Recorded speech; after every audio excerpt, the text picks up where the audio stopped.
মিম, নতুন অর্থবছরের বাজেটে আমরা বলছিলাম যে পণ্যের দাম কমবে, তার থেকে বেশি পণ্যের দাম বাড়বে। সেই পণ্যগুলো কী কী, সেগুলো নিয়ে আমরা কথা বলতে চাই। সহকর্মী নাইব আবিরকে একটু আমাদের সঙ্গে, আবির আপনি যদি আসতেন। আপনি বাজেট ঘোষণার পর থেকে তথ্য সংগ্রহ করেছেন, কোন কোন পণ্যগুলোর দাম কমতে পারে, পাশাপাশি বাড়তে পারে, সামগ্রিকভাবে কী কী তথ্য রয়েছে? বিপ্লব, তার আগে মিম আপনাদের দুজনকেই একটু শুভেচ্ছা জানিয়ে নিতে চাই।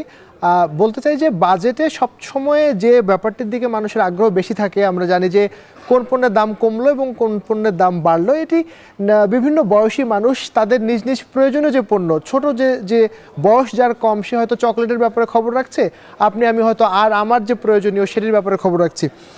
আমি সকাল থেকেই চিন্তা করছিলাম বা দেখছিলাম যে সংগ্রহ করছিলাম যে কোন কোন পণ্যের দাম বাড়লো বা কমলো। আমি মোটা দাগে যেগুলো বেশি প্রয়োজনীয় সেই তালিকা তৈরি করেছি, সেটি একটু আপনাদের সাথে দর্শকদের জানাতে চাই। প্রথমে যদি বলতে চাই যে দাম বাড়ার খবর, বিপ্লব, আপনি জানেন যে তামাক এবং তামাকজাত যে দ্রব্যগুলো রয়েছে, যে পণ্যগুলো রয়েছে, সেই পণ্যের দাম প্রতি বছরই বাড়ে, কারণ এটিকে নিরুৎসাহিত করে সরকার। সেই জায়গা থেকে সিগারেটের দাম এবারও বাড়ছে এবং সেটি 58% এই মুহূর্তে সম্পর্ক শুল্ক রয়েছে, সেটি গিয়ে দাঁড়াবে 65.5% পর্যন্ত।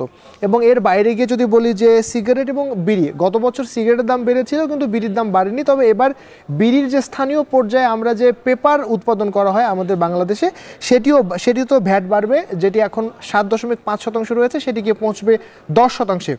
অর্থাৎ সার্বিকভাবে সিগারেট এবং বিড়ির দাম উৎপাদন পর্যায় থেকে শুরু করে ভোক্তা পর্যন্ত এটির দাম বাড়বে। এবং এর সাথে আর একটি ব্যাপার গুরুত্বপূর্ণ, জর্দা অনেকে খেতে পছন্দ করেন বা গুল খেতে পছন্দ করেন, সেটি যদি বলি যে 10 গ্রাম জর্দা 48 টাকা এবং 10 গ্রাম গুল 25 টাকায় আসলে বিক্রি হবে, যেটি গতবারের তুলনায় বাড়তি। সুতরাং বিড়ি, জর্দা এবং যারা এই ধরনের পণ্য ব্যবহার করেন তাদের আসলে বাড়তি খরচ করতে হবে, এবং এটি সরকারের নিরুৎসাহিত করবার জন্য যেহেতু করা হচ্ছে, যেহেতু বলা হয় সিগারেট বা এই ধরনের ধূমপান স্বাস্থ্যের জন্য ক্ষতিকর, আগে বলা হতো, এখন বলা হয় মৃত্যুর কারণ, সুতরাং এটিকে আসলে নিরুৎসাহিত করা হচ্ছে।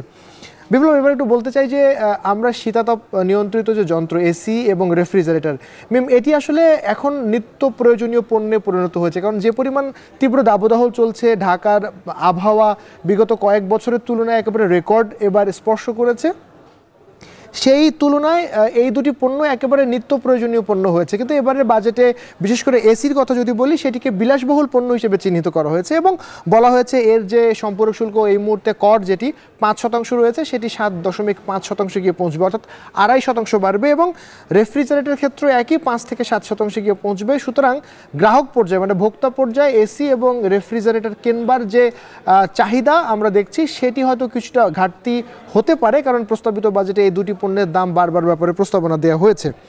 এবার বিপ্লব, মোবাইল সিমের কথা বলি। আমরা তো মোবাইল ছাড়া আমাদের আসলে জীবন মানে একেবারে অসম্ভব বলা হয় মিম। সেই জায়গা থেকে যদি বলি যে মোবাইলের খরচ বিভিন্ন রকম বেড়েছে, কথা বলার খরচ এবং সিমের খরচ এবং ইন্টারনেটের খরচ সবকিছু কিন্তু বেড়েছে। তাহলে ইন্টারনেট ব্যবহার করি, মোবাইলের মাধ্যমে কথাও বলি, এবং একই সাথে যদি বলি যে সিম, আপনি যদি যে কোনো কোম্পানির সিম এখন কিনতে চান, সেটি বর্তমানে 200 টাকা কর রয়েছে, সেটি আসলে 100 টাকা বাড়ানো হয়েছে, অর্থাৎ 300 টাকা গুনতে হচ্ছে। আর অর্থাৎ আপনি যে বাছাই করবেন কোন সিমের দাম কম, সেটি আসলে সুযোগ থাকছে না। আপনি হয়তো সেবা দিয়ে বাছাই করতে পারেন, কিন্তু কেনবার যে ক্রয়ের যে দাম, সেটি আসলে বাছাই করার কোনো সুযোগ থাকছে না। এলইডি লাইট এবং টিউব লাইট, আমরা যদি বলি যে বিদ্যুৎ সাশ্রয়ী যে লাইটগুলো আমরা ব্যবহার করি, আপনার বাসায় আছে নিশ্চয়ই, যে বিদ্যুতের যেন কম খরচ হয় সেই জন্য, তো আপনি যখন এলইডি লাইট ব্যবহার করবেন, করে বিদ্যুতের দাম হয়তো আপনি খরচ কমাতে পারবেন, কিন্তু এলইডি লাইটের যে ক্রয় মূল্য সেটি এবার বেড়ে গেছে। সুতরাং বিদ্যুৎ সাশ্রয়ী যে লাইট, এই দামগুলো প্রায় 15% পর্যন্ত বাড়বে। এর বাইরে নিশ্চয়ই আপনার আইসক্রিম খেতে পছন্দ, অবশ্যই হ্যাঁ, সেই জায়গা থেকে আপনার জন্য একটু খারাপ খবর যে আইসক্রিমের উপরও 5% বর্তমানে কর রয়েছে, সেটি আসলে 10% গিয়ে পৌঁছবে। সুতরাং আইসক্রিম খাবার আগ্রহ হয়তো ঘাটতি দেখা যেতে পারে, কারণ আইসক্রিমের দাম বাড়বে, এটি নিশ্চিতভাবে বলা যায়।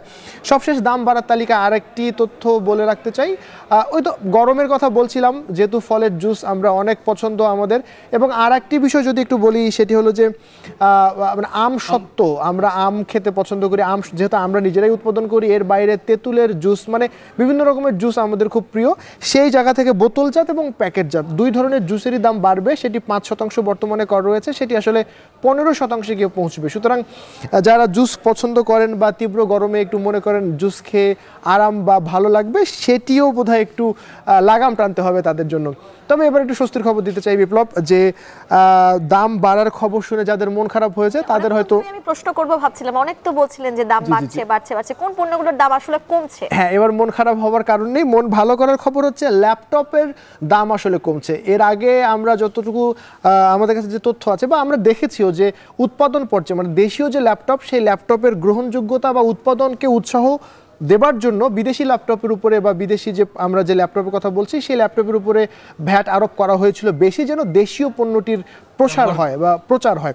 কিন্তু সেই জায়গায় যখন দেখা গেল যে গ্রাহক পর্যায়ে ল্যাপটপের দাম বেড়ে গেল, তখন কিন্তু এবার যে বাজেটে সেটি আসলে দামটিকে সমন্বয় করার জন্য বা মানুষের দাঁড়গড়ায় পৌঁছানোর জন্য এটির বর্তমানে এটি 31% রয়েছে, যেটিকে আসলে কমিয়ে 20.5% শুল্ক করে নামানো হয়েছে। অর্থাৎ একটা ভালো রকমের দাম ল্যাপটপে কমবে এটি আসলে বলাই যায়, কারণ ল্যাপটপ খুবই নিত্য প্রয়োজনীয় দ্রব্য।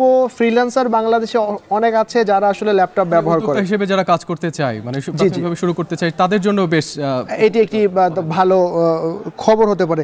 এছাড়া একটু বলতে চাই খুব সংক্ষেপে, কম্পিউটারের দাম কমবে, কিডনির যে ডায়ালাইসিস সেই ডায়ালাইসিসের খরচ কমবে, ডেঙ্গু কিট, বিশেষ করে যে আমাদের দেশে এখন ডেঙ্গুর যে পরিমাণ প্রকোপ, সেখানে সেই কিটের ক্ষেত্রে রেয়াতি যে সুযোগ সেটি আসলে দেওয়া হবে। সুতরাং ডেঙ্গু কিটের দামও কমবে, গুঁড়ো দুধের দাম কমবে।